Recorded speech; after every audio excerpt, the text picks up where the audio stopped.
माँ भारती को प्रणाम करता हूँ आपके और अपने इस गुरु माता पिता को प्रणाम करता हूँ। बच्चों बहुत ढेर सारे लाड प्यार और सभी लोगों को भक्ति और खुशी भरी राम राम। आज जिन विषयों पर बात करेंगे उसमें से एक विषय तो ये है कि कुछ लोगों को जिंदगी भर बिल्कुल सुख नहीं मिला, क्यों नहीं मिला, क्या अब मिल सकता है। और दूसरी बात हम ये करेंगे कि आज मंगला गौरी उपवास है, क्या करना चाहिए इस दिन, क्योंकि ये सुहागिनों के लिए बहुत महत्वपूर्ण माना जाता है। और कच्ची हल्दी का क्या कमाल होता है ये आज हम जानने की कोशिश करेंगे। तो चलिए बातचीत का सिलसिला शुरू करते हैं, लेकिन सबसे पहले पंचांग जानते हैं। आज 19 जुलाई है, दिन मंगलवार है। सूर्योदय हुआ सुबह 5:35 पर और सूर्यास्त होगा शाम 7:19 पर। राहु काल रहेगा दोपहर 3:53 से दोपहर 5:36 तक। यमगंड काल रहेगा सुबह 9:01 से 10:44 तक। गुलिक काल रहेगा दोपहर में 12:27 से 2:10 तक। अभिजीत मुहूर्त मिलेगा 12 बजे से 12:55 तक। अमृत काल मिलेगा सुबह 7:26 से 9:01 तक और निशित मुहूर्त मिलेगा रात को 12:07 से 12:48 तक। और अब मेष, वृषभ और मिथुन राशि का हाल और उसके बाद फिर ढेर सारी बातें आपकी जिंदगी से जुड़ी हुई। मेष राशि, ये दिन आपके लिए अच्छा है। मेहनत करेंगे तो लाभ जरूर मिलेगा आपको। अच्छे विचार हैं, अच्छी ऊर्जा है, बस आप एक सावधानी जरूर बरतिएगा। इस दिन आप ना उदास रहें, ना मूड स्विंग्स के शिकार हो और ना आलस्य करें। आप अपना काम करते चले जाइए, लाभ होगा। किसी मित्र की मदद भी आपको प्राप्त होगी। उपाय के तौर पर आप इस दिन अपने बड़े बुजुर्गों को अपने हाथ से कुछ बना कर खिलाइए और उसके बाद काम पर जुट जाइए। वृषभ राशि की बात करते हैं। वृषभ राशि के लिए यह दिन अच्छा है। मेहनत करने से लाभ होगा, लेकिन मेहनत बहुत करनी पड़ेगी। अचानक कोई यात्रा भी हो सकती है या कहीं लंबी दूरी का आना जाना भी हो सकता है। कई लोगों से आपका मिलना जुलना होगा और प्रशंसा भी आपकी होगी, लेकिन एक सावधानी जरूर रखेगा। इस दिन अपने भाई बहनों का ख्याल रखिएगा। उपाय क्या करना है इस दिन को बेहतर बनाने के लिए?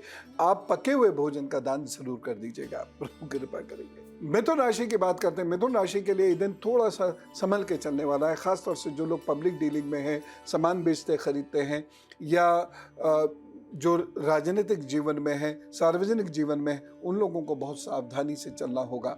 इस दिन की जो विशेष सावधानी है वो ये है कि आप किसी से भी घमंड से या तंज मारकर, ताना मारकर बिल्कुल बात ना करें। उपाय क्या करना है इस दिन को बेहतर बनाने के लिए? गौ माता की आप सेवा कीजिए, प्रभु कृपा से सब ठीक रहेगा।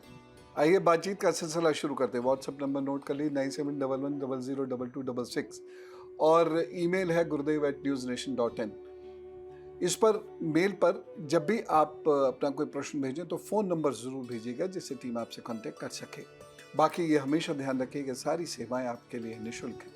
अवधेश जी से बात करते, कटनी से हमारे साथ हैं जी। राम राम जी। राम राम गुरु जी। गुरु जी, मैं इस समय बहुत ज्यादा परेशान हूँ। एक तो कर्ज से परेशान हूँ, कहीं जॉब भी नहीं मिल रही है, ना लग रही है। Date of birth, time of birth और प्लेस ऑफ बर्थ बताइए। प्लेस है बेहरिया और डेट ऑफ बर्थ है 12/12/87। ये क्लियर नहीं है सर। वो डेट ऑफ बर्थ 12/12/87 क्लियर नहीं है, ये मार्कशीट के हिसाब से है। नहीं, अगर क्लियर नहीं है जी। अच्छा, फटाफट एक डिजिट बोलिए। 9।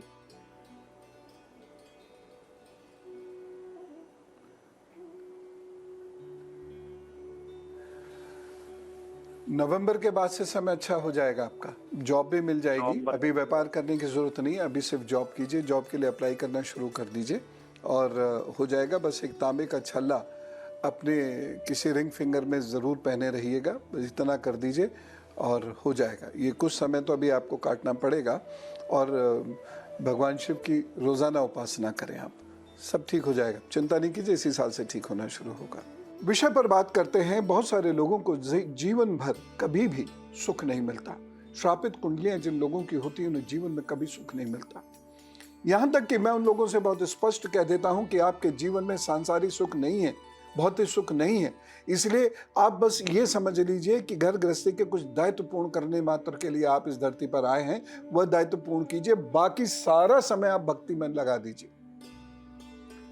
भक्ति का अर्थ जहाँ एक और पूजा पाठ अनुष्ठान ये सब है, मंत्र जप ध्यान साधना है, तो भक्ति का दूसरा पहलू है सेवा। तो मैं हमेशा उनसे कहता हूँ अधिक से अधिक सेवा कीजिए, जब तब कीजिए, क्योंकि सांसारिक सुख श्रापित कुंडली वाले लोगों को नहीं ही मिलता, और वो लोग देखेंगे लक्षण क्या आएंगे वो मैं आपको बताता हूँ।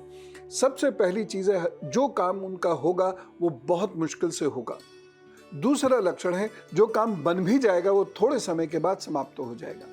तीसरा लक्षण है, घर गृहस्थी आसानी से बसेगी नहीं, बस भी जाएगी तो वहां बनेगी नहीं, लोग सब अलग हो जाएंगे उनसे, उनको किसी का संरक्षण नहीं मिलेगा और उनको अपने आप चलना पड़ेगा। और पांचवा, वो स्वस्थ नहीं रहेंगे आसानी से। छठा, लोग उनको बहुत ज्यादा पसंद नहीं करेंगे, लोग उनसे डिस्टेंस बना लेंगे, उनके क्लोज रिलेटिव्स और फ्रेंड्स भी उनसे डिस्टेंस बना लेंगे। घर में धन होने के बावजूद भी उनको गुर्बत में रहना पड़ेगा, उनको गरीबी में रहना पड़ेगा। अगर ये सारी चीजें आपके साथ हो रही हैं तो आप ये समझ लिए कहीं ना कहीं कोई श्राप है, और उस श्राप को काटने के लिए कुछ पश्चाताप करना होगा। और पश्चाताप कैसे करना होगा? सेवा से। सेवा कौन कौन सी करनी है ये मैं आपको अभी बताऊंगा, क्योंकि हो सकता है कि ये पश्चाताप करने से, ये प्रायश्चित करने से चीजें बेहतर हो जाएं।